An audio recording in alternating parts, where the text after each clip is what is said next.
મિત્રો, આજે આપણે વાત કરવાના છીએ રેશન કાર્ડ ધારકો માટે કેવાયસી કરવાનું છે એ બાબતે. તો મિત્રો, એનો ઓફિશિયલ પરિપત્ર છે એ આવી ગયો છે અને કેવાયસી ફરજિયાતપણે કરવાનું રહેશે.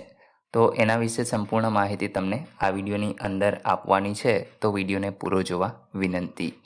જો તમને વિડીયો ગમે તો લાઈક કરજો, તમારા મિત્રો સુધી શેર કરજો અને ચેનલને સબસ્ક્રાઈબ કરી લેજો, જેથી આવી કોઈ પણ માહિતી આપ સુધી પહોંચતી રહે. તો ચાલો શરૂ કરીએ. તો અહીં મિત્રો તમે જોઈ શકો છો, મામલતદાર અને એક્ઝિક્યુટિવ મેજિસ્ટ્રેટની કચેરી અમદાવાદ ખાતેથીને આ પરિપત્ર છે એ જાહેર થયેલો છે. તારીખ છે 5 ફેબ્રુઆરી 2024. મિત્રો, અહીં વિષય તમે જોશો તો શ્રમ કાર્ડ ધારકોના કેવાયસી કરવા બાબત. મિત્રો, વિષય ભલે આ પ્રકારે તમને લાગશે કે શ્રમ કાર્ડ બાબતે છે, પરંતુ આ છે એ રાશન કાર્ડ કેવાયસી જે કરવાનું છે એ બાબતે તમને અહીં જાણવા મળશે. તો ઉપરોક્ત વિષય પરત્વે જણાવવાનું કે ઉક્ત સંદર્ભિત પત્રો એટલે કે આ જે સંદર્ભ આપેલા છે પત્ર 1 અને 2, તો એ પોર્ટલ પર નોંધાયેલ શ્રમિકોને રેશન કાર્ડ ધારક ધરાવે છે. તો મિત્રો, આ બે પત્રોથીને શ્રમ પોર્ટલ પર નોંધાયેલા શ્રમિકો કે જે રાશન કાર્ડ ધરાવે છે તેવા શ્રમ કાર્ડ ધારકોનું 100% કેવાયસી કરવા એક સૂચના છે એ જાહેર કરવામાં આવેલી છે. જેથી આપના ગામોમાં સમાવિષ્ટ શ્રમ કાર્ડ ધારકોને કેવાયસી કરવા માટે માય રાશન એપ્લિકેશન છે, માય રાશન ગુજરાત એપ્લિકેશન. તો મિત્રો, આના દ્વારા કેવાયસી કરવા માર્ગદર્શન આપી સમજૂત કરવા તેમજ રાશન કાર્ડમાં કેવાયસી કરવા અંગેની બહોળી પ્રસિદ્ધિ કરવા જણાવવામાં આવેલું છે. તો મિત્રો, આપણે એના વિશે પહેલા જ વિડીયો બનાવેલો છે.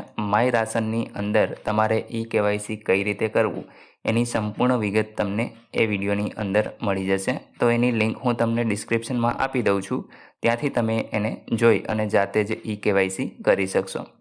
વધુમાં ઘણા રેશન કાર્ડ ધારકોના રજિસ્ટર્ડ મોબાઈલ નંબર એટલે કે નામ સુપ્રીમ કોર્ટના આદેશ અનુસાર આપના રેશન કાર્ડમાં નામ ધરાવતા તમામ સભ્યોનું કેવાયસી કરવું ફરજિયાત હોય. આપના વિસ્તારની મામલતદાર અથવા તો ઝોનલ કચેરીનો તમારે રૂબરૂ સંપર્ક કરવાનો રહેશે, અથવા તો તમે માય રાશન એપ્લિકેશનથીને કેવાયસી તાત્કાલિક કરી શકશો. તો મિત્રો, આના વિશે તમને એક છે એ મેસેજ પણ મળેલો હશે કે જેના વિશે આપણે એક વિડીયો બનાવેલો છે. અન્ન અને નાગરિક પુરવઠા વિભાગ દ્વારા એક ગુજરાત સરકારનો મેસેજ પણ તમને આ પ્રકારે મળેલો હશે.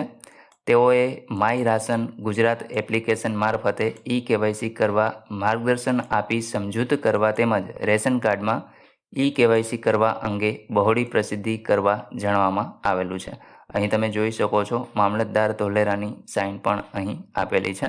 ત્યાર પછી મિત્રો, તમે નીચે સ્ક્રોલ કરાવશો તો અહીં આધાર આધારિત ફેસ ઓથેન્ટિકેશન કેવાયસી કરવા માટેના કેટલાક સૂચનો છે એ અહીંયા આપેલા છે. સૌપ્રથમ તો તમારે માય રાશન એપ્લિકેશનને ડાઉનલોડ કરવાની છે. ત્યાર પછી તમારે રેશન કાર્ડને લિંક કરવાનું રહેશે અને ત્રીજા સ્ટેપની અંદર આધાર કેવાયસી વિકલ્પથીને તમારે કેવાયસી છે એ કરવાનું રહેશે. તો અહીં મિત્રો એના સ્ટેપ આપેલા છે કે કઈ રીતે તમારે આને ઓપન કરવી, ત્યાર પછી એમાં રજિસ્ટ્રેશન કઈ રીતે કરવું, તમારું રાશન કાર્ડ લિંક કઈ રીતે કરવું. તો મિત્રો, આ એક લેખિતમાં તમને સ્ટેપ આપેલા છે. બાકી આપણો વિડીયો તમે જોશો તો એમાં તમામ માહિતી છે એ સમજાવેલી છે અને તમે સરળતાથીને એ જોઈ અને જાતે જ લિંક કરી શકશો. બાકી જો તમારે આ પ્રકારે સ્ટેપ બાય સ્ટેપ વાંચી અને કરવું હોય તો પણ મિત્રો તમે કરી શકો છો.